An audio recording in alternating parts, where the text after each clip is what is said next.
Ở miền đất phương Nam đầy gió, bạc liêu, nơi dòng sông hiền hòa chảy qua những đồng lúa xanh mướt, sống một cô gái tên Lan Hương. Cô mang vẻ đẹp thanh thoát với ánh mắt sáng ngời, nhưng sâu thẳm bên trong là một nỗi niềm khó nói. Gia đình cô thuộc hàng khá giả. Cha mẹ là chủ một chuỗi cửa hàng lúa gạo, luôn mong muốn con gái duy nhất phải hoàn hảo. Lan Hương lớn lên trong sự quản thúc chặt chẽ, luôn phải sống đúng với kỳ vọng của gia đình. Từ nhỏ, cô đã phải học cách làm mọi thứ chỉn chu, không được phép làm tổn hại thành danh gia đình. Tuy nhiên, chính những kỳ vọng đó đã vô tình tạo nên áp lực đè nặng lên cô gái trẻ. Đến tuổi 26, Lan Hương vẫn chưa lập gia đình. Đối với cha mẹ cô, đó là một điều khó chấp nhận. Họ liên tục thúc ép cô kết hôn với con trai của một gia đình đối tác làm ăn lớn trong vùng. Nhưng Hương không thể mở lòng vì cô vẫn đang cố quên đi một mối tình đã cũ. Người đó, Quang Hùng, một doanh nhân trẻ tuổi, từng là cả thế giới của cô.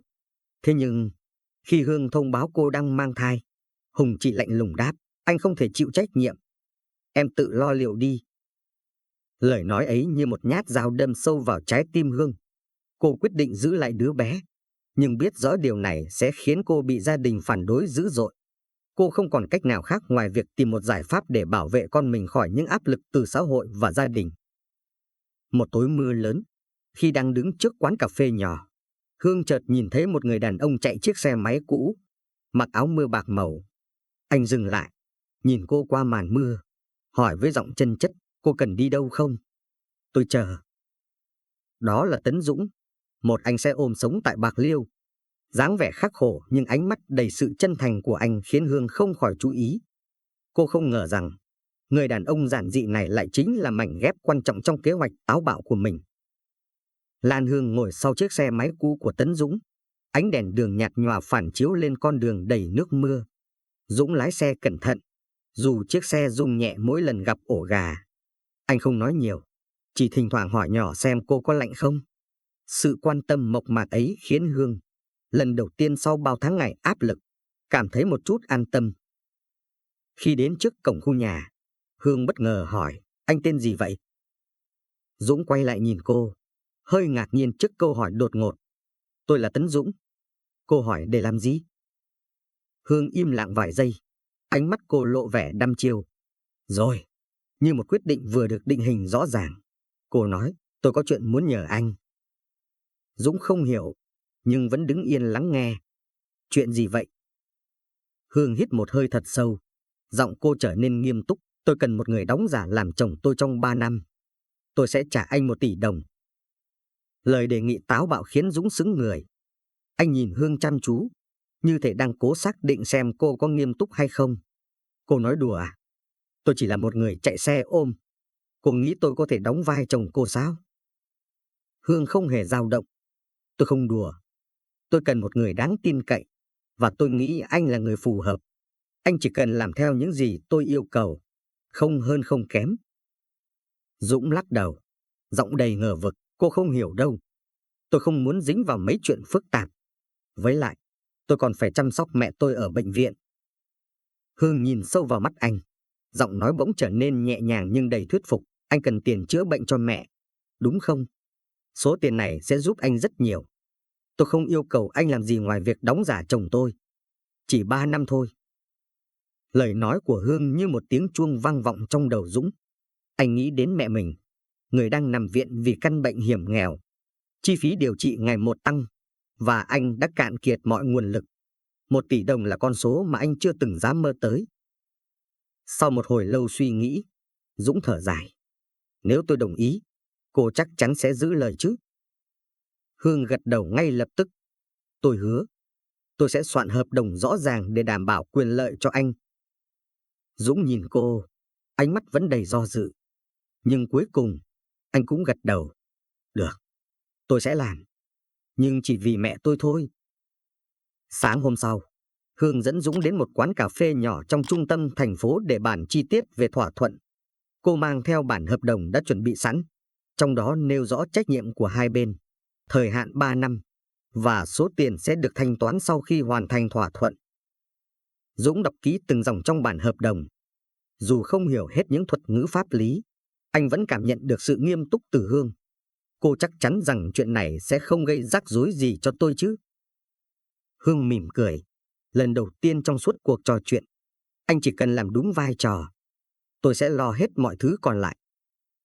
Sau khi ký hợp đồng, Hương dẫn Dũng đi mua sắm. Cô chọn cho anh một vài bộ quần áo mới, từ áo sơ mi đến quần tây, giày da.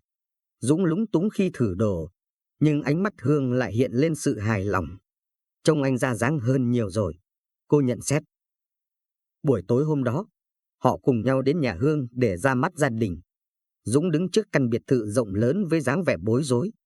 Anh mặc chiếc áo sơ mi trắng mới mua, nhưng vẫn cảm thấy mình lạc lõng giữa sự xa hoa.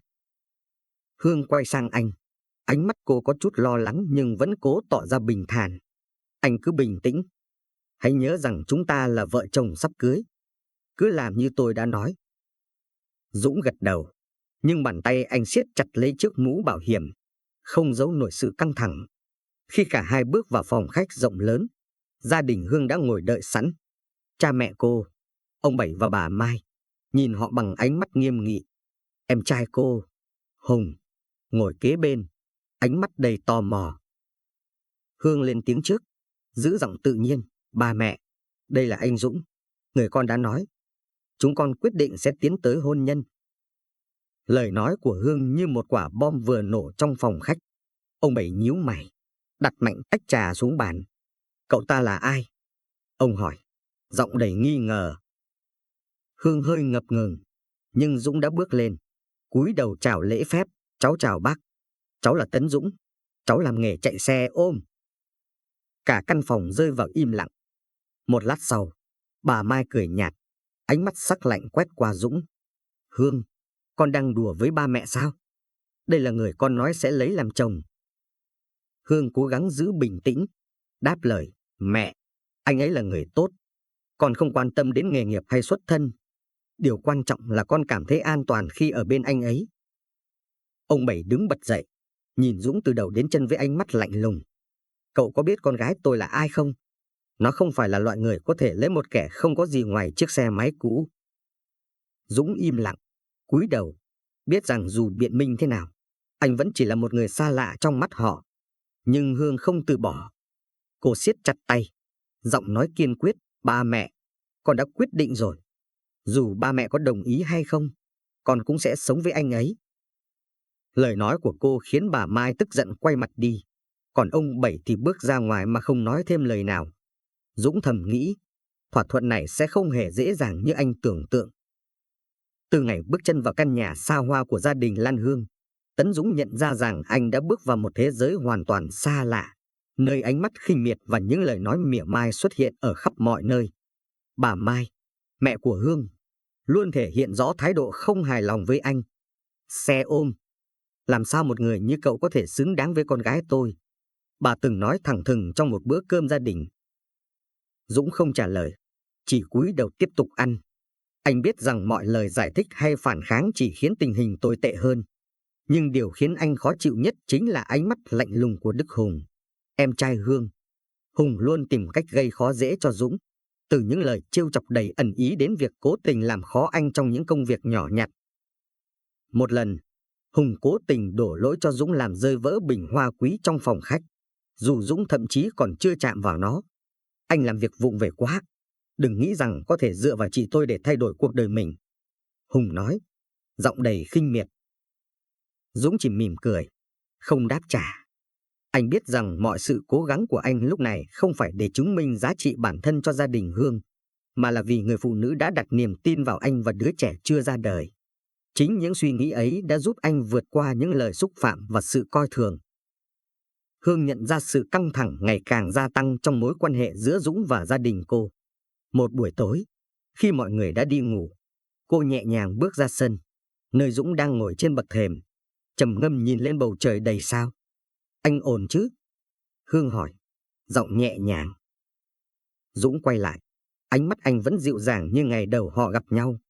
Tôi ổn. Chỉ là có lẽ tôi chưa quen với cuộc sống ở đây. Hương ngồi xuống cạnh anh, cảm nhận được sự chân thành và chịu đựng trong lời nói của anh. Tôi biết gia đình tôi không dễ chấp nhận anh, nhưng tôi sẽ làm mọi cách để bảo vệ anh. Anh không cô đơn đâu. Lời nói của Hương khiến Dũng cảm thấy lòng mình ấm áp. Anh chưa từng nghĩ rằng, giữa tất cả những ánh mắt lạnh lùng và lời nói cay nghiệt, lại có một người thực sự quan tâm đến anh như vậy. Những ngày tiếp theo, Dũng cố gắng hết sức để giúp đỡ công việc trong nhà, từ việc sửa chữa những vật dụng nhỏ đến việc chăm sóc vườn cây sau nhà. Dù những người giúp việc trong nhà ban đầu cũng không thân thiện với anh, nhưng dần dần, họ bắt đầu thay đổi thái độ. Một lần, khi Dũng tự mình sửa đường ống nước bị hỏng, chị giúp việc lớn tuổi nhất trong nhà, vốn thường lạnh nhạt với anh, đã bước tới nói, cậu làm được việc lắm, cần gì cứ bảo tôi giúp. Câu nói đơn giản ấy khiến Dũng cảm thấy như mình đang dần được chấp nhận, dù chỉ một chút. Nhưng anh vẫn biết rằng, để được cả gia đình Hương thực sự công nhận, anh cần phải làm nhiều hơn nữa. Hương cũng không ngờ rằng, dù là một người chồng giả, Dũng lại tận tâm chăm sóc cô như thể anh thật sự là chồng cô. Mỗi sáng, anh đều dậy sớm nấu cháo và chuẩn bị đồ ăn cho Hương, dù bản thân chỉ ăn vội tô mì gói. Một lần, khi Hương mệt mỏi bước vào bếp, cô thấy Dũng đang cẩn thận múc cháo ra bát. Em ăn cháo đi. Hôm nay em có lịch khám thai, phải giữ sức khỏe, anh nói, giọng nhẹ nhàng. Hương nhìn bát cháo nóng, lòng cô bất giác dâng lên một cảm giác lạ lùng. Cô không ngờ rằng, người đàn ông cô thuê lại có thể chu đáo đến vậy. Cảm ơn anh, cô nói, giọng thì thầm. Dũng chỉ mỉm cười, đáp lại, không có gì. Chăm sóc em và con là trách nhiệm của tôi. Những lời nói đơn giản ấy khiến Hương không khỏi bối rối. Cô tự nhủ rằng tất cả chỉ là hợp đồng. Nhưng dần dần, những cử chỉ ân cần của Dũng đã để lại một dấu ấn khó phai trong lòng cô. Dũng luôn đi cùng Hương trong các buổi khám thai. Từ việc lấy số thứ tự đến việc dìu cô từng bước vào phòng khám.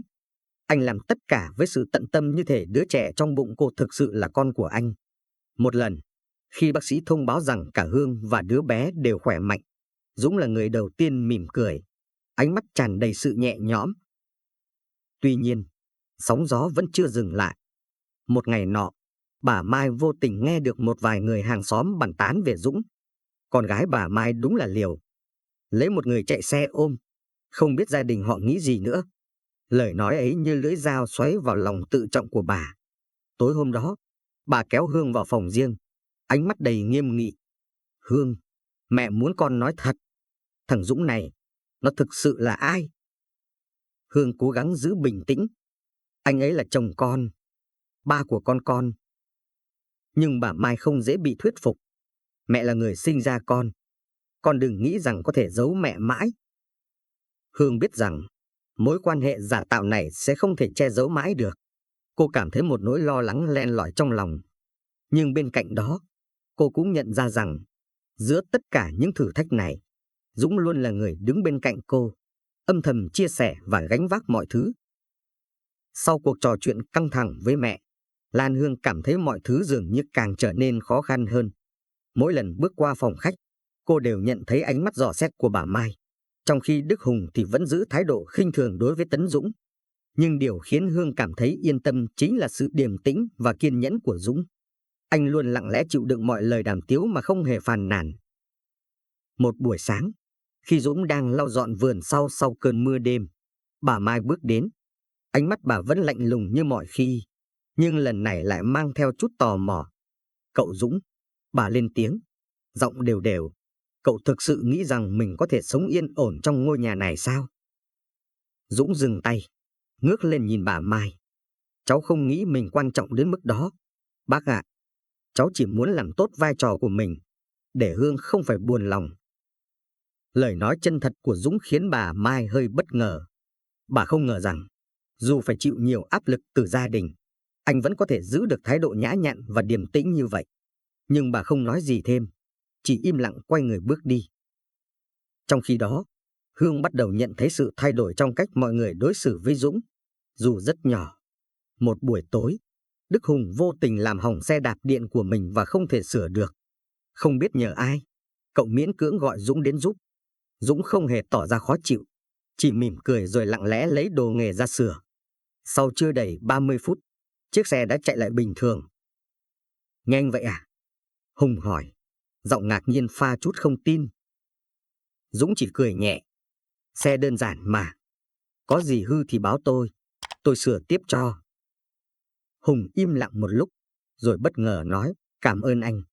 Đó là lần đầu tiên cậu thể hiện chút thiện chí với Dũng, và điều này không qua khỏi mắt Lan Hương. Cô thấy lòng mình dịu lại, nhận ra rằng Dũng không chỉ là một người kiên nhẫn mà còn có khả năng khiến người khác thay đổi cách nhìn về anh. Thời gian trôi qua, Dũng dần trở thành một phần không thể thiếu trong cuộc sống của Hương. Anh không chỉ chăm sóc cô mà còn âm thầm giúp đỡ những công việc trong nhà.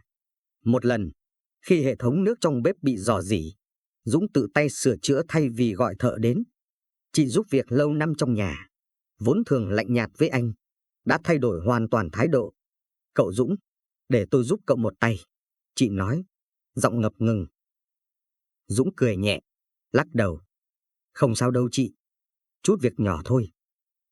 Những hành động nhỏ nhặt ấy dần khiến chị giúp việc cảm thấy áy náy vì thái độ lạnh lùng trước đây. Từ đó, chị bắt đầu đối xử thân thiện hơn với Dũng, thậm chí còn thường xuyên pha trà cho anh sau mỗi lần làm việc vất vả. Dù vậy, vẫn có những lúc Dũng cảm thấy áp lực đè nặng lên vai. Một buổi tối, khi anh vừa trở về từ bệnh viện thăm mẹ, Hương đã đợi sẵn ở phòng khách. Cô nhìn anh, ánh mắt đầy lo lắng. Mẹ anh sao rồi? Cô hỏi. Dũng thở dài, ngồi xuống cạnh cô. Bà vẫn yếu, nhưng bác sĩ nói bệnh tình có chút tiến triển. Hy vọng mọi thứ sẽ ổn. Hương cảm thấy lòng trùng xuống. Cô biết Dũng đã phải hy sinh rất nhiều để hoàn thành thỏa thuận giữa họ, nhưng anh chưa từng than phiền hay đòi hỏi gì. Điều này khiến cô càng cảm thấy trân trọng anh hơn. Thời gian trôi qua, sự gắn kết giữa Hương và Dũng ngày càng trở nên rõ ràng. Một buổi sáng, khi Hương thức dậy muộn vì mệt mỏi, cô bước ra phòng khách và thấy Dũng đang bế con mèo nhỏ của gia đình, chơi đùa cùng nó. Nụ cười trên gương mặt anh, ánh mắt hiền hòa khiến Hương bất giác đứng lại, lặng lẽ quan sát. Trái tim cô như lỡ nhịp trong khoảnh khắc ấy. Dù cố gắng nhắc nhở bản thân rằng tất cả chỉ là hợp đồng, Hương không thể phủ nhận rằng lòng cô ngày càng bị lay động bởi sự chân thành và tận tụy của Dũng. Nhưng cô vẫn giữ khoảng cách, sợ rằng nếu tiến xa hơn, mọi thứ sẽ vượt ngoài tầm kiểm soát. Dũng cũng nhận ra sự thay đổi trong thái độ của Hương. Dù cô không nói ra, nhưng ánh mắt, cử chỉ của cô ngày càng trở nên mềm mại mỗi khi ở cạnh anh. Một lần, khi Hương chuẩn bị đi khám thai, Dũng chủ động đề nghị chở cô đi. Trên đường, anh nghiêng người che chắn gió cho cô, cẩn thận như thể cô là người quan trọng nhất trong cuộc đời anh. Khi đến bệnh viện, bác sĩ thông báo rằng thai kỳ của Hương tiến triển tốt, không có vấn đề gì đáng lo ngại. Dũng thở phào, ánh mắt anh ánh lên niềm vui và nhẹ nhõm. Hương nhìn anh, lòng cô không khỏi cảm thấy xúc động. Dường như, sự hiện diện của anh đã trở thành điều không thể thiếu trong cuộc sống của cô. Dù những ngày tháng trong gia đình Hương vẫn đầy thử thách, Dũng chưa từng một lần nghĩ đến việc bỏ cuộc. Anh hiểu rằng, để bảo vệ Hương và đứa trẻ, anh phải mạnh mẽ hơn nữa. Mỗi tối, khi mọi người đã đi ngủ, Dũng thường lặng lẽ ngồi ngoài sân, nhìn lên bầu trời đầy sao và tự nhủ, 3 năm thôi, mình sẽ làm được. Nhưng anh không biết rằng, sự kiên nhẫn và lòng nhân hậu của anh đã âm thầm thay đổi cách nhìn của mọi người, và hơn hết là chạm đến trái tim của Lan Hương. Mọi chuyện trong gia đình Lan Hương bắt đầu dần ổn định hơn. Bà Mai, dù không nói ra, cũng bắt đầu thể hiện thái độ dễ chịu hơn với Tấn Dũng. Đức Hùng, sau vài lần được anh giúp đỡ, cũng không còn những lời mỉa mai như trước. Nhưng Hương biết rõ, những sự thay đổi này vẫn chưa thể xóa bỏ hoàn toàn sự nghi ngờ của gia đình cô về mối quan hệ giữa cô và Dũng. Một buổi tối, trong bữa cơm gia đình, ông Bảy bất ngờ đặt đũa xuống, ánh mắt nghiêm nghị nhìn thẳng vào Dũng. Cậu Dũng, tôi muốn hỏi cậu một chuyện. Cậu thật sự yêu con gái tôi, hay tất cả chỉ là vì tiền? Câu hỏi thẳng thừng khiến cả bàn ăn im lặng. Hương thoáng sững sờ, còn Dũng thì bình tĩnh đáp, thưa bác, cháu biết mình không có xuất thân tốt đẹp, nhưng cháu chưa bao giờ lợi dụng cô Hương hay gia đình mình. Cháu chỉ muốn làm tròn trách nhiệm của mình. Bà Mai nhìn chồng, ánh mắt thoáng chút ngần ngại, nhưng ông Bảy vẫn không giấu được sự nghi ngờ. Nếu cậu không lợi dụng, vậy tại sao cậu lại chấp nhận kết hôn với nó? Một người như cậu, sao có thể đột nhiên xuất hiện trong cuộc đời con gái tôi được? Trước những câu hỏi dồn dập, Hương không thể im lặng thêm. Cô lên tiếng, giọng cương quyết, ba, con đã nói rồi. Con chọn anh Dũng không phải vì xuất thân của anh ấy, mà vì con tin anh ấy là người phù hợp để bảo vệ con và đứa trẻ. Ông Bảy im lặng nhìn con gái, nhưng trong lòng ông, những nghi ngờ vẫn chưa được giải tỏa. Những ngày sau đó, không khí trong gia đình trở nên căng thẳng hơn. Hương biết rằng ông Bảy sẽ không dễ dàng bỏ qua. Cô cố gắng tỏ ra bình thường, nhưng mỗi khi nghĩ đến ánh mắt nghiêm nghị của cha, cô không khỏi lo lắng. Và điều cô sợ nhất cuối cùng cũng đến. Một ngày nọ, khi Dũng đang ở bệnh viện chăm sóc mẹ, Đức Hùng bất ngờ tìm thấy bản hợp đồng giữa anh và Hương. Những con số, điều khoản rõ ràng trong bản hợp đồng khiến Hùng không khỏi bàng hoàng. Hóa ra là như vậy, cậu lẩm bẩm, ánh mắt đầy vẻ phẫn nộ. Tối hôm đó, khi cả nhà đang quây quần bên bàn ăn, Hùng bất ngờ ném bản hợp đồng lên bàn. Chị Hương, đây là gì? Cậu hỏi, giọng đầy thách thức. Hương tái mặt, còn Dũng thì ngạc nhiên nhìn bản hợp đồng. Cả bà Mai và ông Bảy đều sững sờ khi đọc những dòng chữ trên đó. Hương, con giải thích đi, bà Mai nói, giọng run rẩy. Hương cố gắng giữ bình tĩnh, nhưng đôi mắt cô lộ rõ sự bối rối. Đúng, đây là hợp đồng giữa con và anh Dũng, nhưng con làm vậy chỉ để bảo vệ con của con. Nếu không, con sẽ không thể sống yên với áp lực từ gia đình và xã hội. Lời nói của Hương khiến cả gia đình rơi vào im lặng. Bà Mai lặng lẽ lau nước mắt, còn ông Bảy thì cúi đầu, không nói lời nào. Đức Hùng nhìn chị gái, ánh mắt pha trộn giữa giận dữ và thất vọng. Vậy ra tất cả chỉ là một màn kịch, cậu nói, giọng đầy chua chát. Dũng, từ đầu đến cuối, vẫn giữ im lặng. Anh không cố biện minh, cũng không đổ lỗi cho ai. Tôi biết, tôi chỉ là một người ngoài, anh nói, giọng trầm. Nhưng dù thế nào, tôi vẫn muốn làm hết sức mình để bảo vệ cô Hương và đứa bé. Những lời nói chân thành của Dũng khiến bà Mai phải nhìn anh với ánh mắt khác. Cậu Dũng, bà nói, giọng nhẹ nhàng hơn. Dù sao thì cậu cũng đã giúp gia đình tôi rất nhiều. Tôi không biết phải nói gì nữa. Tuy nhiên, mối căng thẳng trong gia đình vẫn chưa kết thúc. Một ngày nọ, bé An, đứa trẻ mà Hương sắp sinh, bất ngờ gặp vấn đề sức khỏe trong bụng mẹ. Cả nhà hoảng loạn đưa cô đến bệnh viện. Dũng là người duy nhất giữ được sự bình tĩnh. Anh luôn ở bên cạnh Hương, nắm chặt tay cô, không để cô cảm thấy cô đơn. Tại bệnh viện, bác sĩ thông báo rằng đứa trẻ cần được sinh non để đảm bảo an toàn.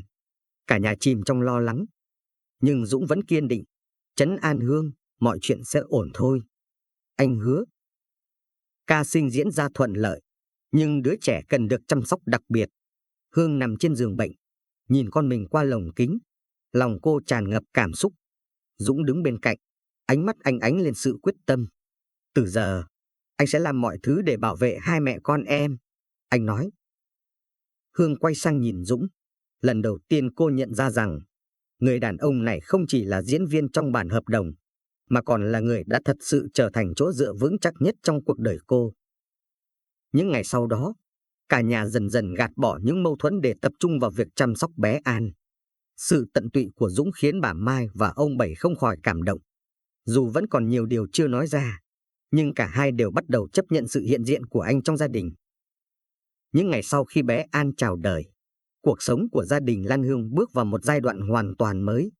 Đứa trẻ nhỏ bé nằm trong lồng kính là trung tâm của mọi sự chú ý. Dù còn nhỏ, nhưng sự xuất hiện của bé An dường như đã kết nối mọi người lại gần nhau hơn, thậm chí cả những người trước đây vốn xa cách. Tấn Dũng ngày càng trở thành một phần không thể thiếu trong gia đình. Anh không chỉ chăm sóc Hương mà còn dành toàn bộ thời gian để ở bên bé An. Từ việc thay tã, pha sữa đến việc canh chừng giấc ngủ của con. Sự tận tụy của anh khiến bà Mai và ông Bảy không khỏi cảm động. Dù chưa thừa nhận công khai, nhưng thái độ của họ đối với Dũng đã thay đổi rõ rệt. Một buổi sáng, khi Dũng đang cẩn thận thay tã cho bé An, bà Mai bất ngờ bước vào phòng. Bà nhìn anh một lúc lâu, rồi nói, cậu Dũng, cảm ơn cậu vì đã chăm sóc con bé. Tôi thật sự nợ cậu một lời xin lỗi. Dũng ngẩng đầu lên, ánh mắt anh vẫn điềm tĩnh như mọi khi. Bác không cần phải xin lỗi cháu đâu. Cháu làm tất cả không phải để nhận lời cảm ơn hay sự công nhận. Cháu chỉ muốn bé An và cô Hương được an toàn và hạnh phúc. Câu trả lời của Dũng khiến bà Mai sững sờ. Bà không ngờ rằng Người đàn ông mà bà từng xem thường lại có một tấm lòng chân thành và cao thượng đến vậy. Trong khi đó, Đức Hùng cũng dần thay đổi thái độ. Một lần, khi xe máy của cậu bị xẹp lốp giữa đường, Dũng không ngần ngại chạy đến giúp đỡ. Hùng, vốn luôn tỏ ra lạnh lùng, lần này lại chủ động nói, cảm ơn anh. Dù lời nói có chút ngượng nghịu, nhưng Dũng biết rằng đây là một bước tiến lớn trong mối quan hệ giữa họ. Lan Hương quan sát tất cả những điều này với một cảm giác khó tả. Cô không ngờ rằng, người đàn ông mà cô từng chỉ xem là diễn viên trong một hợp đồng lại có thể mang đến nhiều sự thay đổi tích cực cho gia đình cô như vậy. Nhưng điều khiến cô bối rối nhất chính là những cảm xúc ngày càng rõ rệt mà cô dành cho Dũng.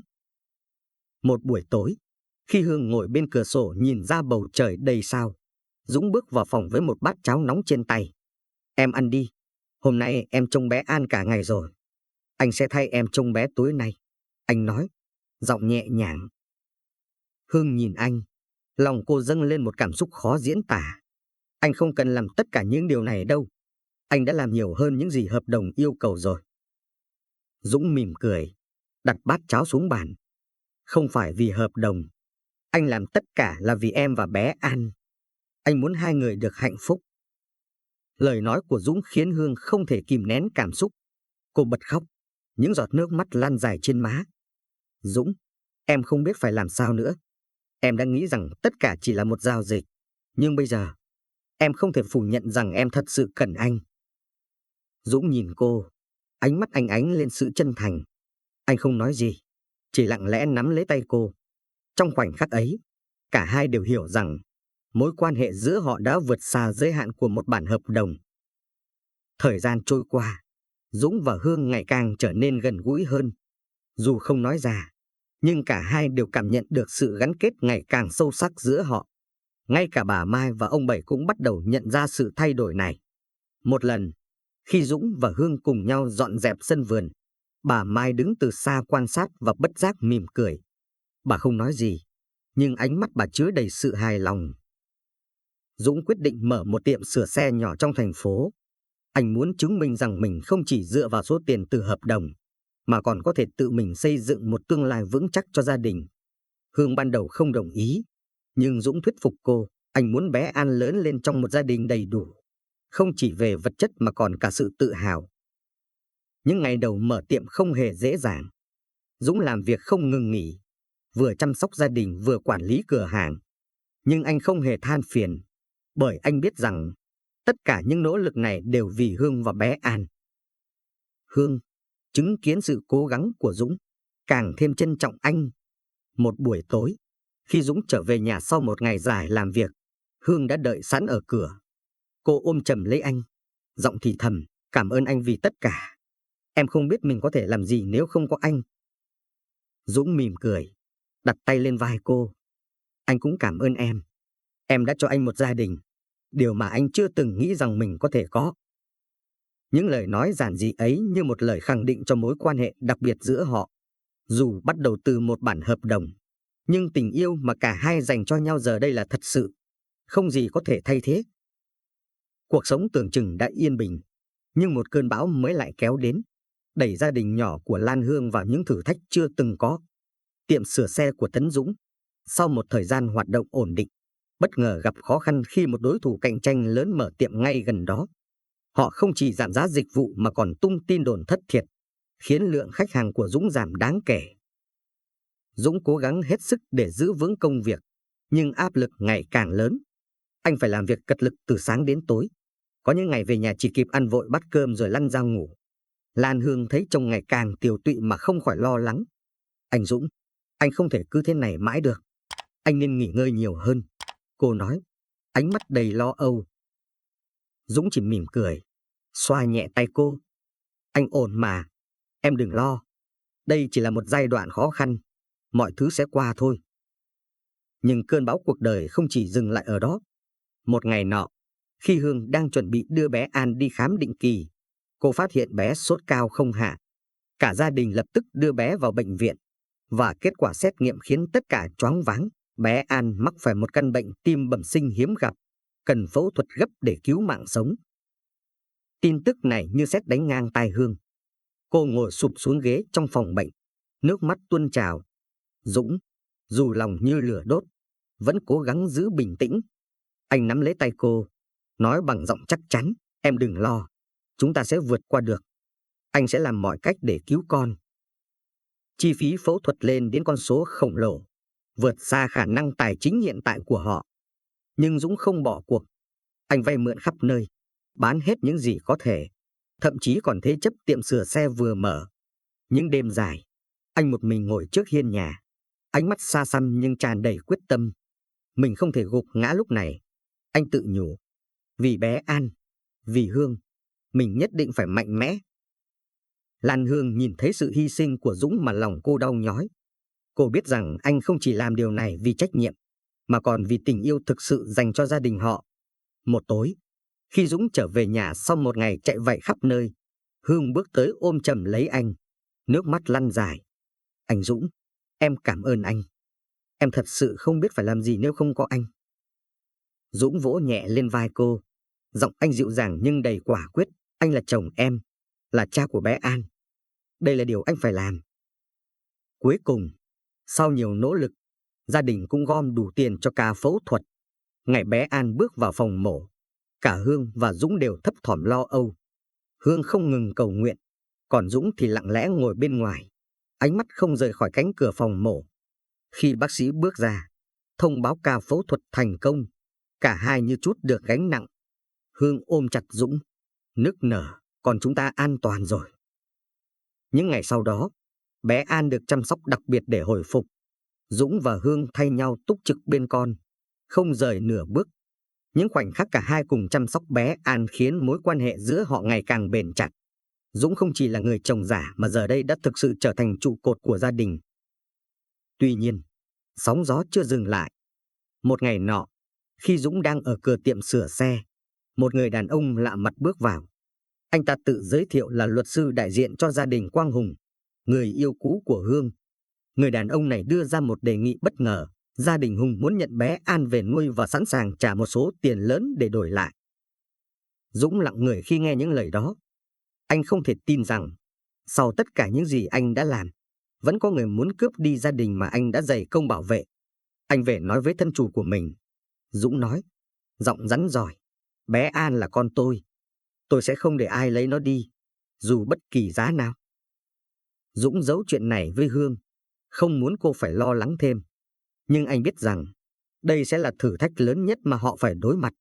Anh bắt đầu chuẩn bị mọi thứ, từ giấy tờ pháp lý đến những kế hoạch bảo vệ gia đình. Trong lòng anh, chỉ có một ý nghĩ duy nhất, không ai được phép phá hủy hạnh phúc này. Về phía Hương, cô cảm nhận được sự căng thẳng ngày càng tăng trong Dũng. Một tối, khi cả hai đang ngồi bên giường bé An, Hương khẽ nắm tay anh, hỏi, anh Dũng, có chuyện gì sao? Em thấy anh không được vui. Dũng mỉm cười, nhưng nụ cười ấy không che giấu được sự lo lắng trong ánh mắt anh. Không có gì đâu, em và con cứ yên tâm, anh sẽ lo được tất cả. Hương không nói gì thêm, nhưng cô biết rằng, dù có bất kỳ sóng gió nào, cô cũng sẽ cùng Dũng đối mặt. Trong lòng cô, tình yêu dành cho anh ngày càng lớn, và cô nhận ra rằng, anh chính là người mà cô muốn đi cùng đến cuối đời. Sau khi nhận được lời đe dọa từ gia đình Quang Hùng thông qua luật sư, Tấn Dũng không thể tiếp tục im lặng.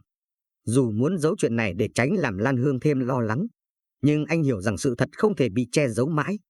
Một tối, khi cả hai ngồi bên giường bé An, Dũng nhẹ nhàng kể lại toàn bộ sự việc. Hương sững sờ khi nghe những lời Dũng nói. Cô không ngờ rằng, sau ngần ấy thời gian, gia đình Quang Hùng lại xuất hiện và muốn giành quyền nuôi con. Họ nghĩ gì mà dám đòi bé An? Anh Hùng thậm chí còn không muốn nhận trách nhiệm khi biết em mang thai. Hương bật khóc, đôi tay siết chặt lấy nhau.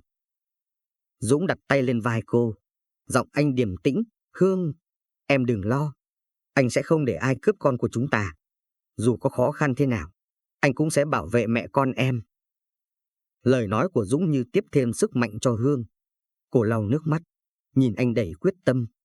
Em tin anh, nhưng em cũng sẽ không ngồi yên. Đây là con của em, và em sẽ không để bất kỳ ai làm tổn thương nó. Ngay ngày hôm sau, cả Dũng và Hương cùng tìm đến một luật sư để nhờ tư vấn pháp lý. Họ muốn đảm bảo rằng, về mặt pháp luật, Gia đình Quang Hùng không có cơ hội giành quyền nuôi bé An. Dù cả hai đều biết rằng cuộc chiến này sẽ rất dài và căng thẳng, nhưng họ không hề nao núng. Trong lúc đó, gia đình Quang Hùng không ngừng gây áp lực. Những tin đồn ác ý lan truyền khắp nơi, khiến cuộc sống của gia đình Hương trở nên căng thẳng hơn bao giờ hết. Thậm chí, một số người hàng xóm còn xì xào, con gái nhà bà Mai đúng là kém may mắn. Lấy một người xe ôm, giờ lại bị người cũ quấy rối. Hương cảm thấy đau lòng, nhưng Dũng luôn là người đứng ra trấn an cô. Mọi người có quyền nói, nhưng chỉ cần chúng ta vững lòng, họ sẽ chẳng làm được gì. Anh nói, ánh mắt anh đầy kiên định. Cuộc đối đầu chính thức bắt đầu khi gia đình Quang Hùng gửi đơn kiện lên tòa án, yêu cầu xét xử quyền nuôi bé An. Phiên tòa đầu tiên diễn ra trong không khí căng thẳng.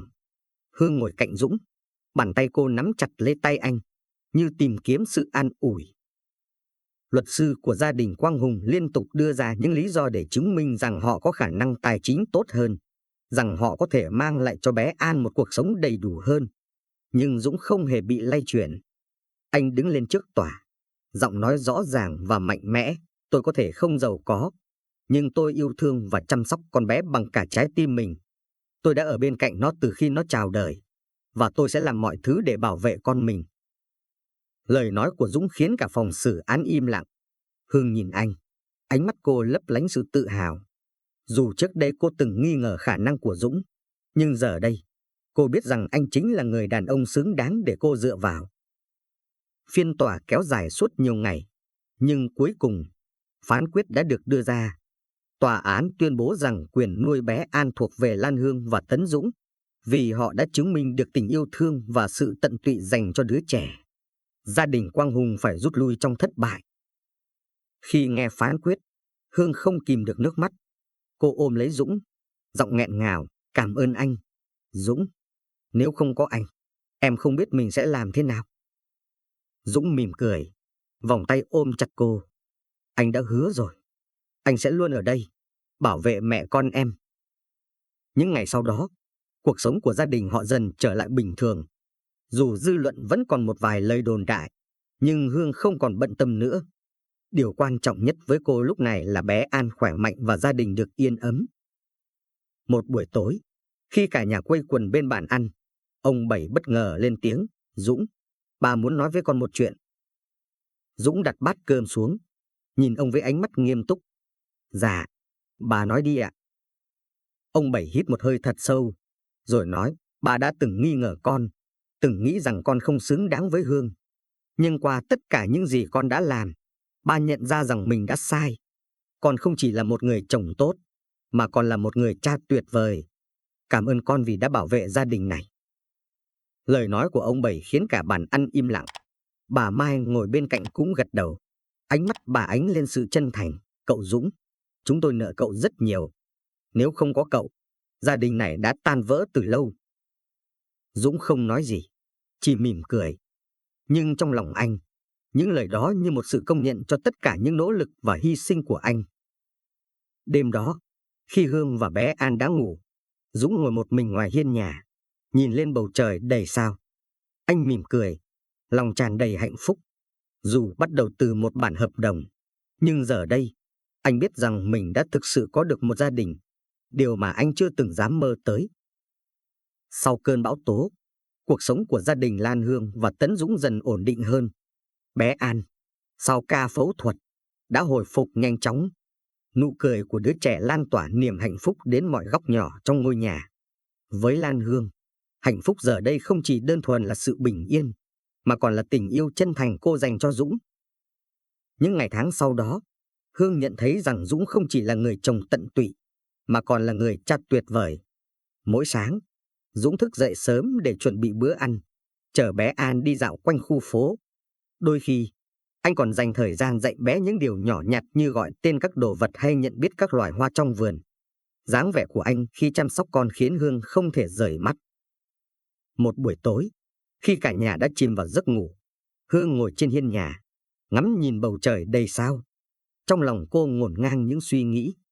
Cô nhớ lại những ngày đầu khi mối quan hệ giữa cô và Dũng chỉ là một bản hợp đồng. Cô từng nghĩ rằng anh là người xa lạ, một diễn viên thuê để che giấu bí mật của mình. Nhưng giờ đây, Cô nhận ra rằng Dũng đã trở thành một phần không thể thiếu trong cuộc đời cô. Hương quyết định bày tỏ cảm xúc của mình. Một buổi tối, khi Dũng vừa trở về sau một ngày bận rộn ở tiệm sửa xe, Hương đợi anh ở phòng khách. Cô cầm trên tay một chiếc hộp nhỏ. Bên trong là một chiếc nhẫn đơn giản nhưng tinh tế. Dũng thoáng ngạc nhiên khi thấy cô đứng đó, ánh mắt lộ vẻ lo lắng. Anh Dũng, Hương bắt đầu, giọng cô run run. Có lẽ em chưa từng nói điều này, nhưng hôm nay em muốn anh biết. Em đã từng nghĩ rằng mọi thứ giữa chúng ta chỉ là hợp đồng. Nhưng qua tất cả những gì đã xảy ra, em nhận ra rằng em yêu anh. Dũng đứng sững người, ánh mắt anh thoáng chút bối rối. Anh không ngờ rằng Hương sẽ nói ra những lời này. Nhưng sau vài giây, anh mỉm cười, bước tới nắm lấy tay cô. Hương, anh đã yêu em từ lâu, nhưng anh luôn sợ rằng mình không đủ tốt, không xứng đáng với em. Giờ đây, anh biết rằng tình yêu của anh dành cho em là thật, và anh muốn ở bên em suốt đời. Hương mỉm cười, nước mắt lăn dài trên má. Cô đưa chiếc hộp nhỏ cho anh, nói, em đã chọn chiếc nhẫn này để nói với anh rằng em không chỉ muốn anh là chồng của em trên giấy tờ, mà là người bạn đời thực sự của em. Dũng mở chiếc hộp, nhìn chiếc nhẫn bên trong. Anh xúc động không nói nên lời. Anh lặng lẽ đeo chiếc nhẫn vào tay Hương, rồi ôm cô vào lòng. Anh hứa, anh sẽ làm mọi thứ để bảo vệ em và con. Tin tức về việc Lan Hương và Tấn Dũng quyết định tổ chức một đám cưới chính thức nhanh chóng lan truyền khắp khu phố. Những người từng dè bỉu, chỉ trích giờ đây đều phải nhìn họ với ánh mắt khác. Đám cưới được tổ chức tại chính khu vườn nhỏ sau nhà, nơi cả hai từng trải qua những ngày tháng đầy khó khăn. Dù đơn giản, nhưng đám cưới tràn ngập tiếng cười và hạnh phúc. Bé An, trong chiếc váy nhỏ xinh xắn, là nhân vật được chú ý nhiều nhất. Cô bé chạy quanh khu vườn, miệng bi bô gọi ba, mẹ, khiến mọi người không khỏi xúc động. Hương nhìn Dũng từ xa, lòng cô tràn đầy hạnh phúc. Cô biết rằng, sau tất cả, đây chính là điều cô luôn mong muốn, một gia đình trọn vẹn, nơi tình yêu và sự tin tưởng là nền tảng. Trong ngày cưới, bà Mai bất ngờ bước lên sân khấu nhỏ, cầm micro trong tay. Tôi muốn nói vài lời. Bà bắt đầu, giọng xúc động. Tôi từng không tin rằng Dũng có thể mang lại hạnh phúc cho con gái tôi. Nhưng giờ đây, tôi biết rằng mình đã sai. Cậu Dũng không chỉ là một người chồng tốt, mà còn là một người cha tuyệt vời. Tôi cảm ơn cậu vì đã làm tròn vai trò của mình và yêu thương gia đình này như chính gia đình của cậu. Ông Bảy, đứng kế bên, gật đầu đồng tình. Dũng, con là một người đàn ông mạnh mẽ và chân thành. Ba mẹ rất tự hào vì con đã trở thành một phần của gia đình chúng ta. Dũng bước tới, cúi đầu cảm ơn ông bà. Anh nắm lấy tay Hương, ánh mắt tràn ngập sự quyết tâm. Con hứa sẽ làm mọi thứ để bảo vệ gia đình mình, và sẽ không bao giờ làm ba mẹ thất vọng. Đêm đó, sau khi tiệc cưới kết thúc, Dũng và Hương ngồi bên nhau trong khu vườn nhỏ. Ánh trăng sáng dịu dàng chiếu xuống, làm không gian thêm phần ấm áp. Hương tựa đầu vào vai Dũng, giọng cô thì thầm, em thật sự may mắn khi có anh. Dũng mỉm cười, đặt một nụ hôn lên trán cô. Không, anh mới là người may mắn khi có em và con. Gia đình này là điều tuyệt vời nhất trong cuộc đời anh. Cả hai ngồi đó, im lặng tận hưởng khoảnh khắc bình yên. Họ biết rằng, dù tương lai có khó khăn thế nào, họ vẫn sẽ cùng nhau vượt qua. Bởi giờ đây, tình yêu đã trở thành điểm tựa vững chắc nhất cho họ. Sau đám cưới, cuộc sống của gia đình Lan Hương và Tấn Dũng bước sang một trang mới. Họ không chỉ là một gia đình, mà còn là những người bạn đời, cùng chia sẻ những niềm vui, nỗi buồn và cả những thử thách của cuộc sống. Từ một bản hợp đồng, tình yêu của họ đã được xây dựng bằng sự chân thành và hy sinh, trở thành một nền tảng vững chắc cho hạnh phúc dài lâu. Tiệm sửa xe của Tấn Dũng ngày càng phát triển. Những nỗ lực không ngừng nghỉ của anh cuối cùng cũng được đền đáp. Từ một cửa tiệm nhỏ, giờ đây Dũng đã có thể thuê thêm nhân viên và mở rộng kinh doanh. Dù bận rộn, anh vẫn dành thời gian chăm sóc gia đình. Mỗi tối, anh luôn là người chuẩn bị giấc ngủ cho bé An, kể cho con nghe những câu chuyện cổ tích và âu yếm hôn lên trán cô bé trước khi tắt đèn. Lan Hương, từ một cô gái từng chịu nhiều áp lực từ gia đình, giờ đây đã tìm thấy sự tự do và niềm vui trong cuộc sống. Cô bắt đầu làm việc trở lại, tham gia một tổ chức phi lợi nhuận giúp đỡ trẻ em nghèo tại Bạc Liêu. Mỗi khi trở về nhà sau một ngày làm việc, Hương luôn cảm thấy yên bình khi nhìn thấy Dũng và bé An đang đùa giỡn trong sân vườn.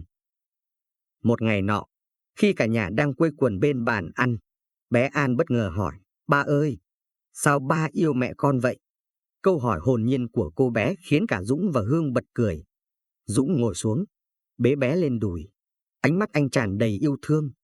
Bởi vì mẹ con là người tuyệt vời nhất mà ba từng gặp. Anh trả lời, giọng dịu dàng. Mẹ con đã cho ba một gia đình, và đó là điều quý giá nhất trong cuộc đời ba. Hương nghe những lời Dũng nói mà cảm thấy lòng mình ấm áp. Cô không ngờ rằng, từ một mối quan hệ bắt đầu bằng sự sắp đặt, tình yêu giữa họ lại có thể chân thành và sâu sắc đến vậy. Nhìn vào ánh mắt của anh, cô biết rằng mình đã tìm được người đàn ông xứng đáng để cùng đi suốt cuộc đời. Thời gian trôi qua, bé An lớn lên trong vòng tay yêu thương của cả gia đình. Cô bé không chỉ là nguồn động lực mà còn là cầu nối gắn kết giữa các thành viên. Một lần, khi cả nhà cùng nhau đi dạo trong công viên, bé An chạy nhảy tung tăng, miệng bi bô gọi ba mẹ khiến những người xung quanh không khỏi mỉm cười. Một người phụ nữ lớn tuổi ngồi trên ghế đá nhìn theo họ, rồi nói với Hương, gia đình cô thật hạnh phúc. Chồng cô là người đàn ông tốt. Hương chỉ mỉm cười, nắm lấy tay Dũng chặt hơn. Vâng, tôi thật may mắn, cô trả lời, ánh mắt ánh lên niềm tự hào. Dù cuộc sống dần ổn định, nhưng gia đình họ vẫn không tránh khỏi những thử thách nhỏ nhặt. Một lần, tiệm sửa xe của Dũng bị mất điện đúng lúc đông khách. Anh phải vừa xin lỗi khách hàng, vừa nhanh chóng tìm cách khắc phục sự cố. Khi trở về nhà tối muộn, Dũng trông mệt mỏi, nhưng vẫn nở nụ cười khi thấy Hương và bé An chờ anh bên bàn ăn. Anh có mệt không? Hương hỏi, giọng cô dịu dàng. Dũng lắc đầu, ôm lấy cô và con gái. Mệt thì có, nhưng nhìn thấy hai mẹ con là anh quên hết mọi khó khăn rồi. Những lời nói giản dị nhưng chân thành ấy đã trở thành sức mạnh để họ cùng nhau vượt qua mọi thử thách. Hương luôn cảm thấy rằng, dù cuộc sống không hoàn hảo, nhưng chỉ cần có Dũng bên cạnh, cô đã có tất cả. Một ngày nọ, khi cả nhà ngồi trò chuyện bên hiên nhà, Dũng bất ngờ nói, Hương, anh có một điều muốn làm cho em. Cô nhìn anh, ngạc nhiên. Điều gì vậy, anh? Dũng cười, ánh mắt anh ánh lên sự quyết tâm. Anh muốn xây một ngôi nhà mới, một nơi mà cả gia đình chúng ta có thể gọi là tổ ấm thực sự. Anh muốn bé An lớn lên trong một môi trường đầy đủ và an toàn. Hương xúc động, nước mắt lăn dài. Anh không cần phải cố gắng vì em nhiều như vậy. Chỉ cần chúng ta ở bên nhau, em đã cảm thấy hạnh phúc rồi. Dũng lắc đầu, nắm chặt tay cô. Không, anh làm điều này không chỉ vì em hay bé An, mà vì chính chúng ta. Một gia đình thực sự cần một nền tảng vững chắc, và anh muốn xây dựng điều đó cho em và con. Dũng bắt tay vào kế hoạch của mình, và trong vòng 1 năm, ngôi nhà mới đã hoàn thành. Đó là một ngôi nhà nhỏ, nằm ở một góc yên tĩnh của thị trấn, với khu vườn xanh mát và một chiếc xích đu cho bé An. Ngày chuyển vào nhà mới, cả gia đình quây quần bên nhau, cùng nhau thắp lên ánh sáng đầu tiên trong ngôi nhà ấm cúng. Bà Mai và ông Bảy cũng đến chúc mừng. Ông Bảy vỗ vai Dũng, giọng ông trầm ấm, con đã làm rất tốt. Dũng, ba mẹ thật sự tự hào về con. Dũng cúi đầu cảm ơn, ánh mắt anh lấp lánh niềm hạnh phúc. Hương nhìn anh, rồi nhìn bé An đang chạy nhảy trong sân vườn. Lòng cô tràn đầy mãn nguyện. Sau tất cả, họ đã có được điều mà bất kỳ ai cũng khao khát, một gia đình hạnh phúc. Đêm đó, khi Hương tựa đầu vào vai Dũng trên chiếc ghế ngoài hiên nhà, cô khẽ thì thầm, anh Dũng, em chưa từng nghĩ rằng em sẽ tìm thấy tình yêu thực sự sau những gì đã xảy ra. Nhưng anh đã chứng minh rằng, chỉ cần có niềm tin và sự chân thành, mọi thứ đều có thể. Dũng ôm cô vào lòng, giọng anh nhẹ nhàng, Hương, anh không phải người hoàn hảo, nhưng anh sẽ luôn cố gắng để trở thành người mà em và con có thể tự hào. Họ ngồi đó, im lặng dưới bầu trời đầy sao, tận hưởng khoảnh khắc bình yên. Họ biết rằng, dù cuộc sống phía trước còn nhiều thử thách, nhưng tình yêu và sự tin tưởng lẫn nhau sẽ giúp họ vượt qua tất cả.